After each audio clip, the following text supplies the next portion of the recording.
सर्वसामान्यांचा निर्भीड आवाज. लोकशाही महाराष्ट्र न्यूज. संख शासकीय रुग्णालयाचा गंभीर कारभार. गर्भवती महिलेची रुग्णवाहिकेत प्रसूती. प्रशासनाकडे कठोर कारवाईची मागणी. दिनांक 15 ऑगस्ट 2026 रोजी जत तालुक्यातील संख शासकीय आरोग्य केंद्रातून एका गर्भवती महिलेला डॉक्टर व नर्स शिवाय रुग्णवाहिकेतून पुढील उपचारासाठी पाठवल्याची मन हेलावून टाकणारी घटना समोर आली आहे. जगदीश दाजीबा कोकरे यांनी आपल्या कुटुंबावर ओढवलेली ही आपबीती मांडत भविष्यात कोणाही रुग्णासोबत असा निष्काळजीपणा होऊ नये म्हणून प्रशासनाकडे कठोर कारवाईची मागणी केली आहे. दिनांक 15 ऑगस्ट रोजी दुपारी नकुशा ताथोबा कोकरे यांना प्रसूती वेदना होऊ लागल्यानं त्यांना संख येथील शासकीय आरोग्य केंद्रात नेण्यात आलं.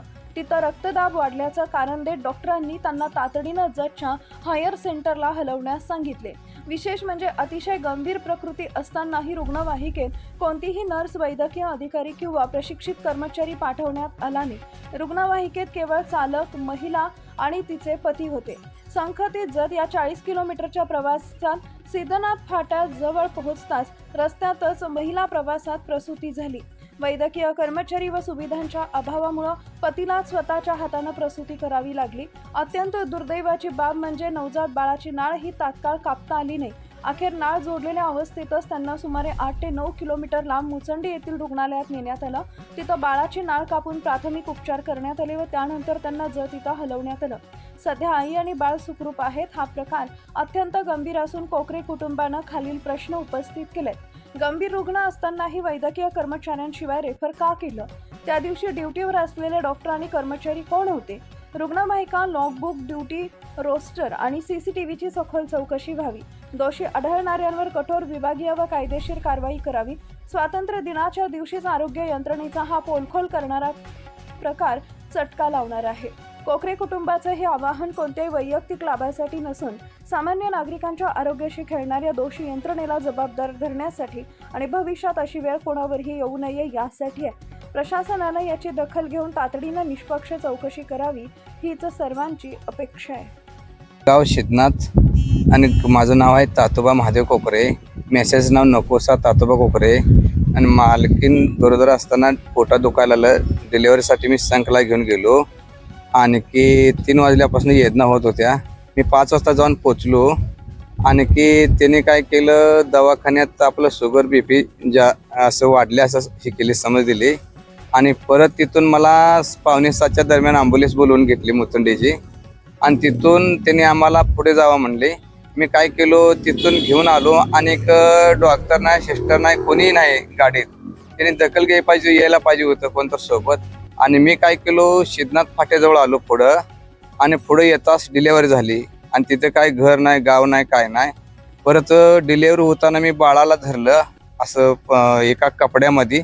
आणि डिलिव्हरी मला सांगा, डिलिव्हरी ही गाडीमध्ये, ॲम्ब्युलन्स मध्ये? हो, ॲम्ब्युलन्स मध्ये झाली डिलेव्हरी. अर्थात त्या ॲम्ब्युलन्स मध्ये तुम्ही आणि तुमची मंडळी आणि ड्रायव्हर? हा, दोघंच होतो, 3 जणच होतो. अच्छा. आणि की ड्रायव्हरला म्हणलं गाडी उभा करा आणि जरा या. त्याने काय म्हणली, मला काही जमणार नाही, तेवढं मला माहिती पण नाही म्हणली. फक्त बाळाला तर धरा म्हणलं जरा 1 मिनिट. मी काय केलं, फडकं हाताला आणि बाळाला धरलं. आणि बाळाला धरल्यावर नाळ तशीच होती. आणि तशा अवस्थामध्ये मंडळीला म्हणलं पोट धर. आणि ड्रायव्हरला म्हणलं तुम्ही गाडी चालू करा आणि तिथं जरा सिस्टरला फोन करा. त्याने सिस्टरला फोन केले. सिस्टर तयार होती. आणि बाळाला नाळी सकट धरला. अपघात लय झाली किंवा मेसेजला तर अपघात हो, मेसेजला तर काय हो नाही, बाळाला तर काय झालं, प्रकृती घडली बाय चान्स. आज आमची घडली, ही दुसऱ्याची होणी. आणि त्याने काय नाही व्यवस्थित ही करायला पाहिजे, नाही काळजीपूर्वक हे पाहिजे होतं. तिथून तुम्ही पुढं कुठं आला? सिद्धनाथ फाट्यावर मुचंडीला आलो. आणि काय झालं, मुचंडीमध्ये त्याने काय केली, बाळाची आली आणि बाळाची नाळ कट केली. नाळ कट करून मला काय म्हणले, त्यांनी दवाखान्यात जावा तुम्ही. नाही, तिथं म्हणजे दवाखान्यात मला पाठवलं आता. आणि क्लिंग केलं कोणी मंडळीच, त्यांनी सिस्टरने. आणि क्लिंग करून अगदी नाळ वगैरे हे करून शेणा म्हणजे काय असेल ते केलं त्याने. आणि परत हे केलं. आणि ते कसं आहे, सरकार प्रशासनाला परत तुम्हाला जतला पाठवलं? हो, जतला पाठवलं त्यांनी. म्हणजे कसं, तुमच्या पत्नी आणि बाळ ते दोघांची प्रकृती सध्या कशी आहे? जरा बऱ्यापैकी आहे. अच्छा. बऱ्यापैकी फरून म्हणजे कसं, असं आमची जी घडली अशी दुसऱ्याची होणी हीच म्हणजे सरकारला कळकळीची विनंती आहे, आमदार किंवा सरकारला, सरकार प्रशासनाला. याचा अर्थ असा आहे की तुमचं म्हणणं असं आहे की लोकशाही महाराष्ट्र न्यूजच्या माध्यमातून तुम्हाला एक या प्रशासनाला सांगायचं आहे की सदरचे जे ॲम्ब्युलन्स आहे त्या ॲम्ब्युलन्समध्ये प्रसूतीच्या दरम्यान एखादी सिस्टर किंवा नर्स किंवा हा. एखादा तज्ज्ञ कोण वैद्यकीय नाही कोणतरी क्षेत्रातलं पाहिजे कोणतरी तज्ञ. असणं अपेक्षित असं तुमचं म्हणणं हा आहे. नाही बरोबर आहे ना, हे पाहिजे, गरजच आहे.